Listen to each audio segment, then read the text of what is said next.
Britain's forgotten Chinese territory, the story of Weihaiwei. Imagine a stretch of coastline with rolling hills, bustling harbors, and a rich Chinese cultural legacy. Now picture that same land, flying the Union Jack, under British rule, with cricket being played along the shorelines of the Yellow Sea.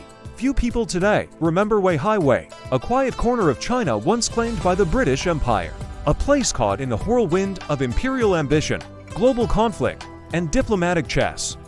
A colony unlike any other, and today, largely forgotten.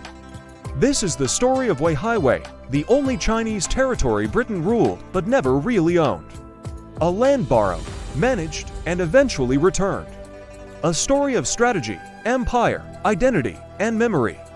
The backdrop: China, in turmoil. The 19th century was one of immense upheaval for China. The once mighty Qing dynasty was crumbling under internal rebellion and increasing foreign pressure. The Opium Wars had exposed China's vulnerability, leading to a series of humiliating treaties with Western powers. Ports like Hong Kong, Shanghai, and others were carved into foreign concessions, each becoming small worlds unto themselves.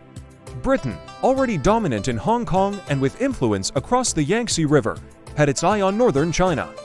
The region was strategically important, close to Korea, Russia, and Japan. Control there meant leverage over the entire region. But Britain wasn't alone in its ambitions. The rise of Japan and the scramble for China in 1895. After defeating China in the First Sino-Japanese War, Japan took control of Taiwan and the Shandong Peninsula, near Port Arthur. The Western powers watched nervously. Japan had entered the imperial game. But then came the so-called Triple Intervention. Russia, France, and Germany pressured Japan to return the Shandong Peninsula. Japan, still new to international politics, backed down. Russia swooped in and leased Port Arthur for itself. Germany seized Jiaozhou Bay, near Qingdao. France grabbed territory in southern China. Britain, worried about being left behind, needed a northern foothold to monitor Russian activities in Port Arthur. But where? Enter Weihaiwei. Why Weihaiwei?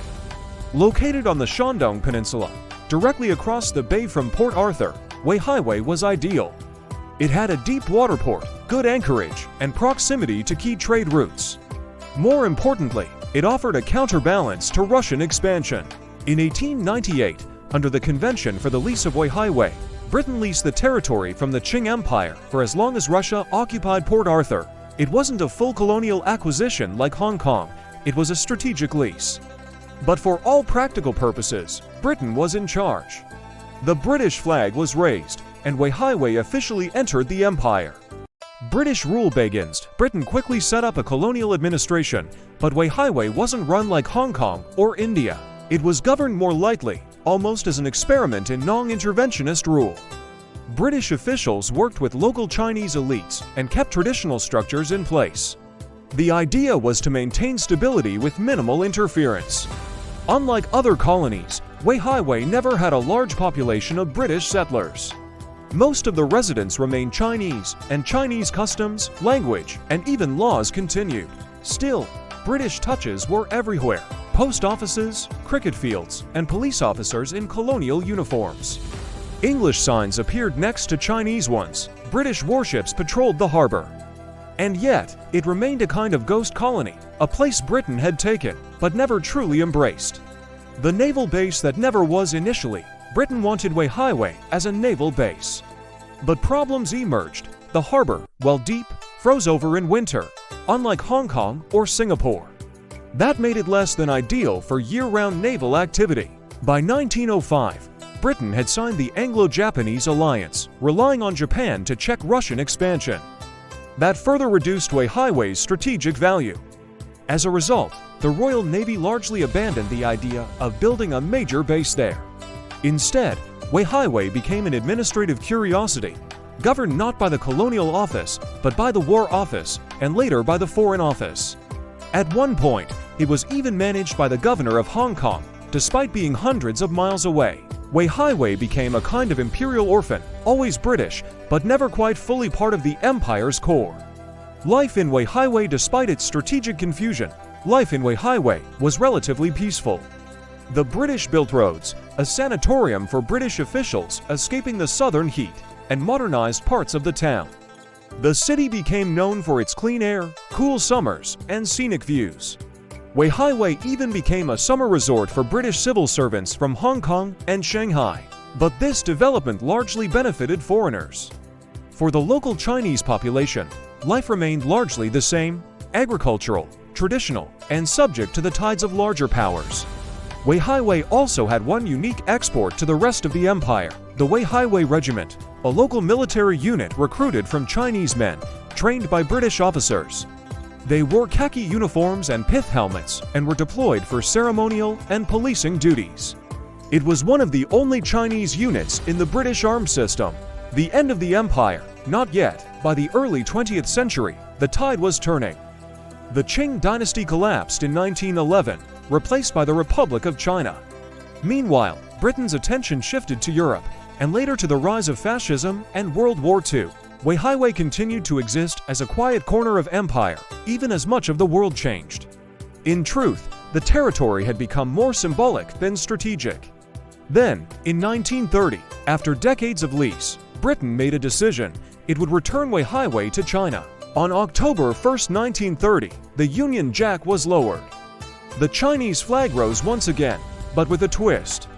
Although the land was returned, Britain retained control of the port and naval base for another 10 years under a special agreement, ostensibly for medical and administrative reasons. It wasn't until 1940, as World War II raged, that Britain finally gave up the last of Weihaiwei. But by then, the world was on fire. Weihaiwei, after the British withdrawal complete, Weihaiwei faded into history. The city, now known simply as Weihai, became part of the modern Chinese state. During the Second Sino-Japanese War, it was occupied by Japanese forces, like much of eastern China. After World War II, the Chinese Civil War resumed. The Communists took over in 1949, and Weihai was fully absorbed into the People's Republic of China. Today, little remains of British rule. A few colonial-era buildings stand in quiet dignity, repurposed or forgotten. A small museum offers hints of the past, but few in China or Britain remember that for over 30 years, Weihaiwei was part of the British Empire. Why Weihaiwei matters so? Why does this forgotten corner of empire matter? Weihaiwei represents a different kind of colonialism, one defined not by mass exploitation or settlement, but by strategic anxiety and imperial rivalry. It shows how empires often took land, not because they needed it, but because they feared others might. It also highlights the complexity of British rule in China, a nation not fully colonized, yet deeply impacted by imperial ambitions. And perhaps most importantly, Weihaiwei reminds us that history is full of ghost stories, places that once held global importance, now barely remembered.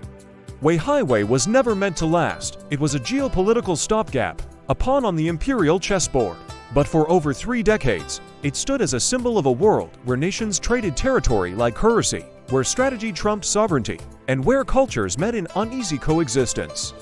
Today, the waves still crash along the beaches of Weihai. The air is clean, the hills remain green. But the Union Jack is gone. The empire has long since faded. Yet in its silence, Weihaiwei speaks volumes.